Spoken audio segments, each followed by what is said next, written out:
इसके पहले वीडियो में हमने आप लोगों को जो है भाग विधि द्वारा महत्तम समापवर्तक ज्ञात करने के लिए बताया था। और वही इसी को जो है महत्तम समापवर्तक ज्ञात करने के लिए गुणनखंड विधि द्वारा हम महत्तम समापवर्तक ज्ञात करेंगे। चलते हैं, देखते हैं। यहाँ पर संख्या हमारा 12, 16, 20 और 24 है। तो हम सबसे पहले क्या करेंगे, जो है संख्या को लिखेंगे। संख्या हमारी कितनी है, पहले 12। 12 को हम छोटे छोटे भागों में करेंगे जो है। तो क्या करेंगे, सबसे पहले गुणा करेंगे। ये 2 गुणे 2 4 हो गया, 4 गुणे 3 ये हमारा 12 हो गया।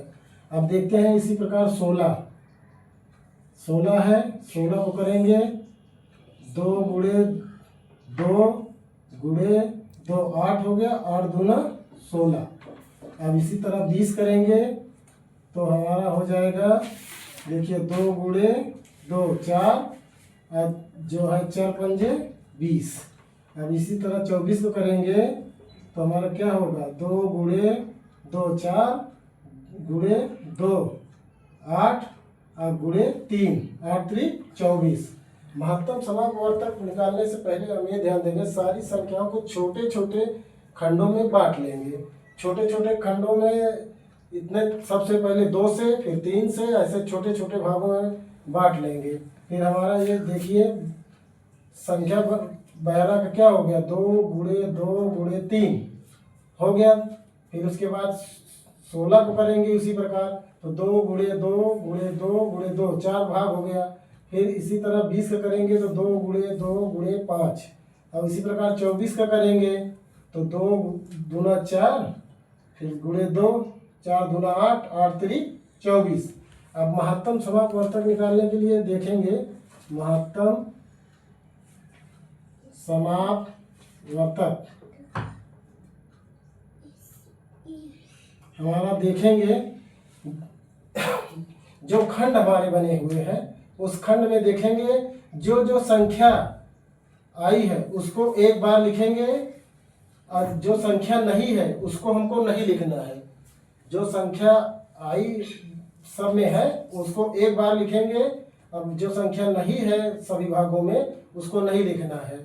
इस पर ध्यान, विशेष ध्यान देना है, क्योंकि अगर जो है जो सारे खंडों में रहेगा उसी को लिखेंगे तभी हमारा महत्तम, अगर जो बच जाएगा उसको नहीं लिखना है। अगर उसको लिखेंगे तो फिर हमारा महत्तम समापवर्तक नहीं आ पाएगा, तो वो लघुत्तम हो जाएगा, इसलिए ध्यान देना है।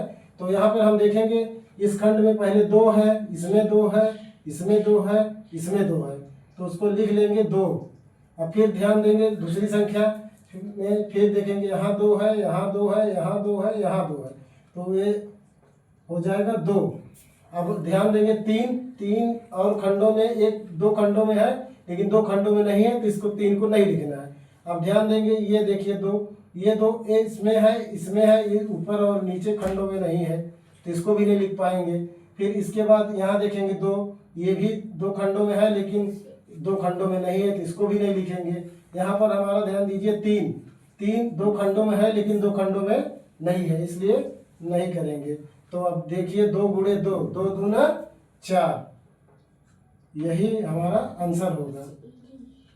इस ऐसे विधि से छोटे छोटे खंडों द्वारा हम कर लेंगे तो हमारा महत्तम समापवर्तक निकल आएगा। बहुत आसान तरीका है जो है निकालने के लिए। इस तरह से संख्या रहेगी, संख्या को छोटे छोटे भागों में बांट लेंगे, उसके बाद अपना जो है जो जो संख्या रहेगी चारों खंडों में उसको लिख लेंगे, जो नहीं रहेगी उसको वहीं पर रहने देंगे, उसके बाद जो संख्या है उसका गुणा कर देंगे, वही हमारा आंसर होगा। एक दूसरी सवाल बता रहे हैं, देखिए ध्यान दीजिए, संख्या दूसरा रहेगा, सवाल नंबर 2 हो गया ये हमारा सवाल। जैसे संख्या 10 25 30, अब इसका हमको महत्तम समापवर्तक ज्ञात करना है। तो हम बताए थे कि सबसे पहले क्या करेंगे, संख्या को जो है खंड बनाएंगे, छोटे छोटे टुकड़ों में बांटेंगे।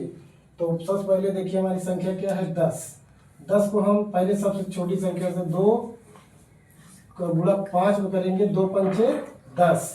इसी प्रकार हम 25 का भी देखेंगे, तो 25 का जो है क्या हो सकता है, 2 से तो होगा नहीं, 3 से तो होगा नहीं, न 4 से होगा, तो इसलिए 5 लेंगे। 5 गुणे 5 पचम 25। इसी प्रकार 30 का देखेंगे। 30 का देखिए, पहले ये 2 का गुणा 3 में करेंगे, 2 तिहाई 6 हो गया। अब फिर इसका हम कर देंगे 5, 6 पन 30। अब देखिए इसमें हमारा खंड बन गया। अब हमने बताया था कि जो है महत्तम समापवर्तक निकालने के खंडों में, सारे खंडों में जो संख्या रहेगी वही संख्या लिखेंगे, और जो नहीं रहेगी वो उसको वैसे ही रहने देंगे। जो है महत्तम समापवर्तक निकालने के लिए सबसे तरीका है, छोटे छोटे खंड कर लीजिए, फिर उसके बाद देखिए जो संख्या जिस खंड में है, अगर तीनों खंड में है वही हमारा महत्तम समापवर्तक होगा। तो महत्तम समापवर्तक होगा, महत्तम समापवर्तक